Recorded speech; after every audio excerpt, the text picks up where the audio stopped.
Hello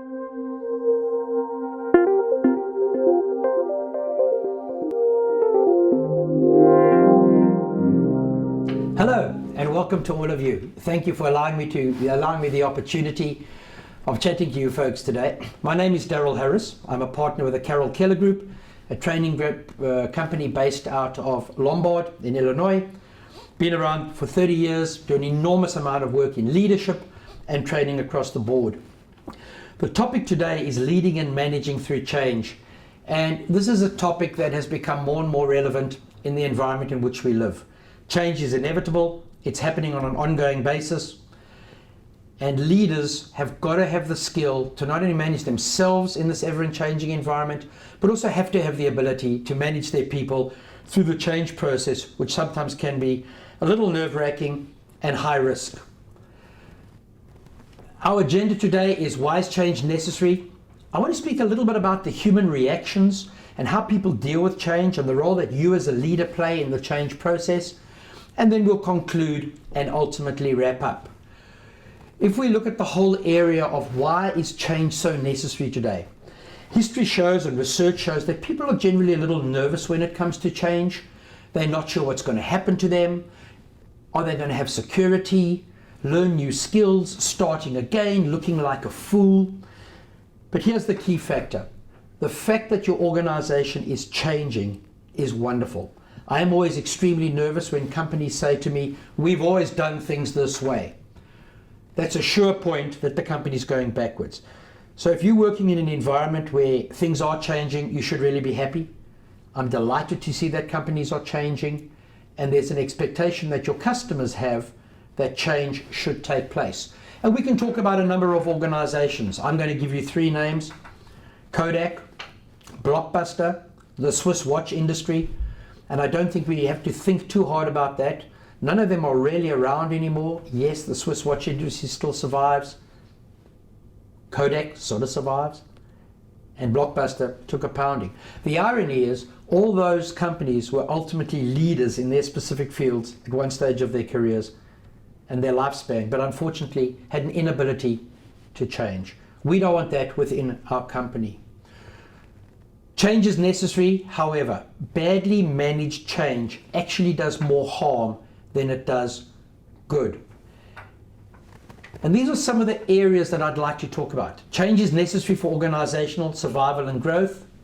However, as I said earlier on, poorly managed change can actually do more harm than it does good. And this is a vitally important thing, folks, is that change is constant today. And you as leaders within the industry need to ensure that you are keeping your people change fit. Change is not an event, it's a process, it's ongoing, and as I said earlier on, it's quicker and quicker and quicker, and we don't have margin for error.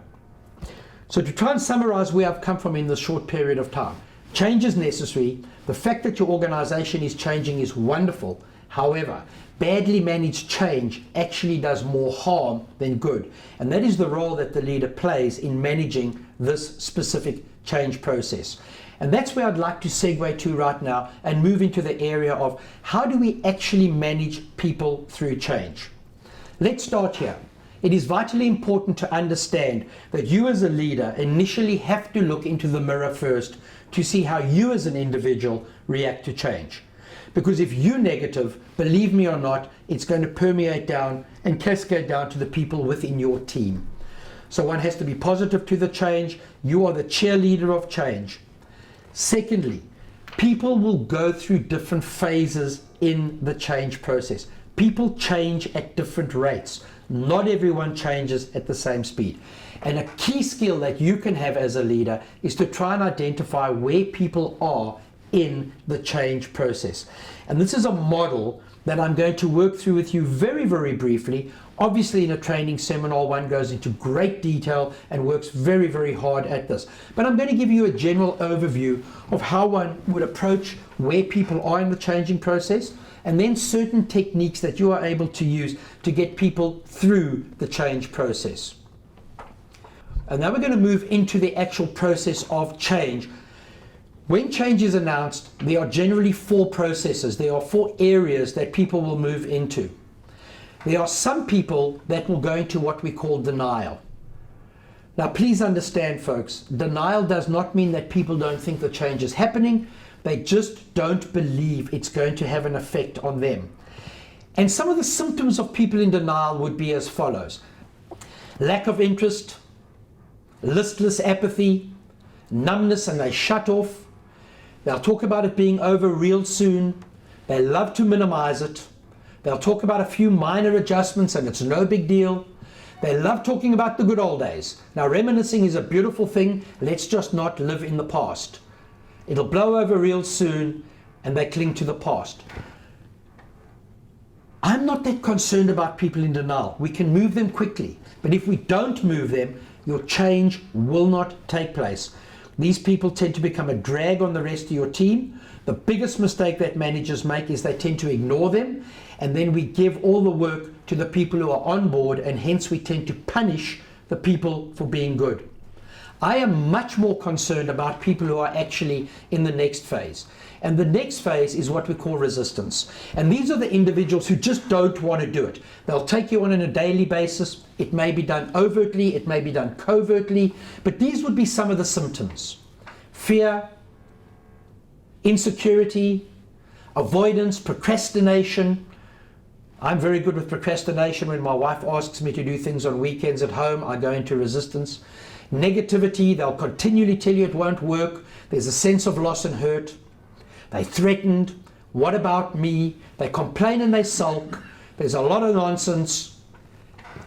And ultimately, these are the individuals who will cause a phenomenal, not only a rift in your team, but unfortunately cause the entire change process to fail.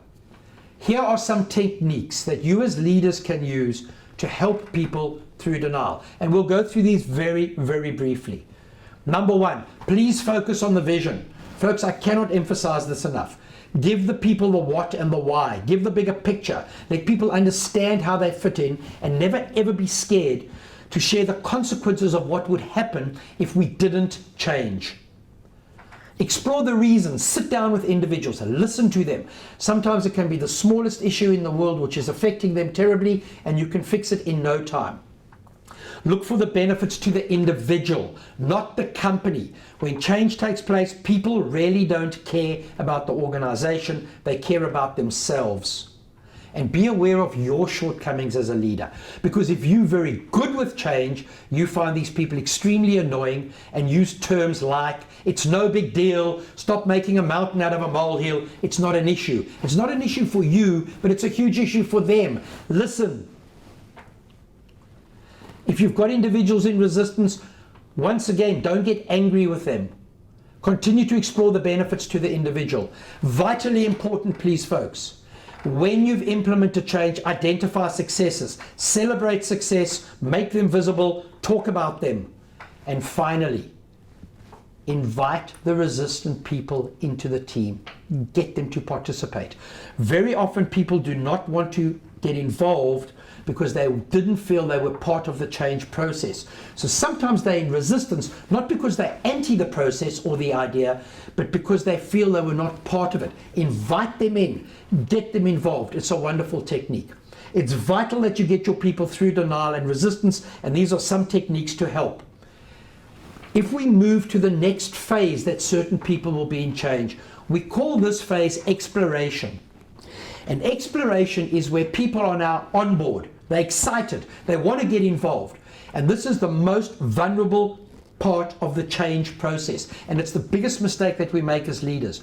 Because they've got a good attitude towards the change, we assume they have good aptitude. I'm going to say that again. Please do not confuse attitude with aptitude. So we've got a positive individual in our team. They've got good attitude. We assume they know how to do the job. And because they're positive, we overload them.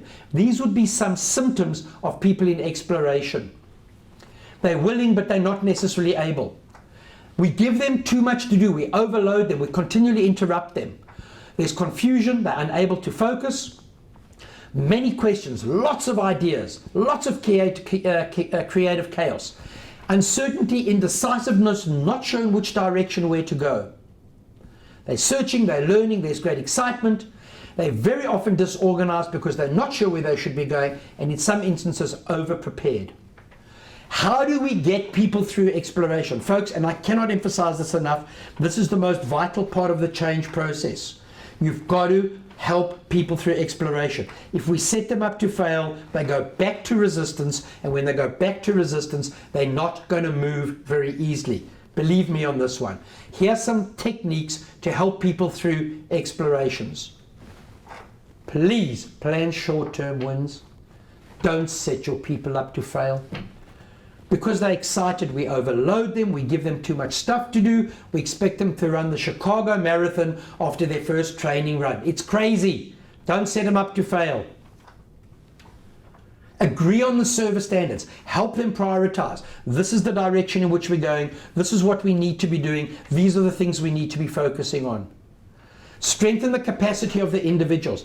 Guys, ladies, gentlemen, please give them the tools to do the job, and don't give them ridiculously stupid, unachievable goals. Accept the roles, give the individuals the training for the skills. It absolutely amazes me. And of course you're going to say, Darryl, you're a training guy, you're an educator, of course you're going to promote training. We put people into new positions and we assume they just know how to do the job. It's like going to your 15-year-old child, say, you've now got your learner's permit, here are the car keys, good luck, and start driving. It makes no sense at all. Where do we want to move people through once they've gone through exploration? We want to now move them to what we call commitment. And in the commitment environment, they are willing, they're able, they get it, they're effective, they're organized, there's satisfaction and there's conviction. There's a clear focus on their new tasks. They're goal-directed, they're cooperative, implementing it can be done attitude, and an acceptance of the new responsibilities. Woohoo! We're there. Hallelujah. All great. Where do we need to drive it from? Make sure those roles and expectations are clear, and then give them the resources for the change, implement the change, measure and monitor the results, and please say well done.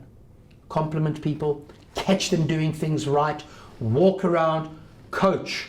What will also happen at this stage, please understand, when the change starts taking place, there are going to be mistakes.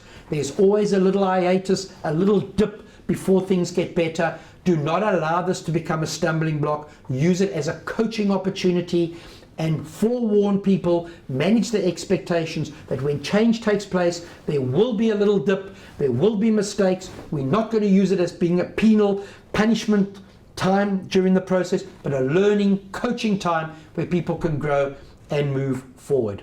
Folks, in summary, to conclude, change is vital for your business.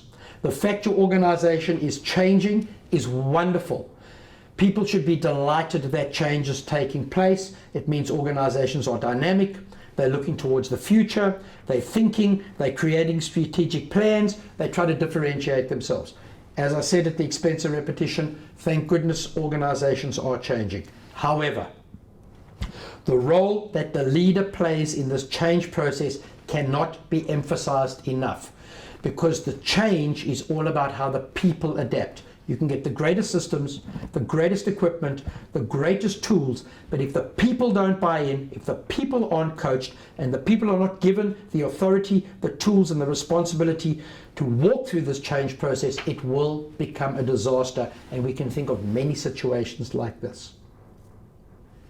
Take the change, run with it, but it's all about leading it. We hope to see you in the future. Please, our details are in front of you. Contact us at any given time. The telephone numbers are there. Our email addresses are there. We'd love to have the opportunity of coming to talk to you to find out exactly what your needs are, as we would tailor something specifically for your company. Thank you to all of you, and thank you for your attention.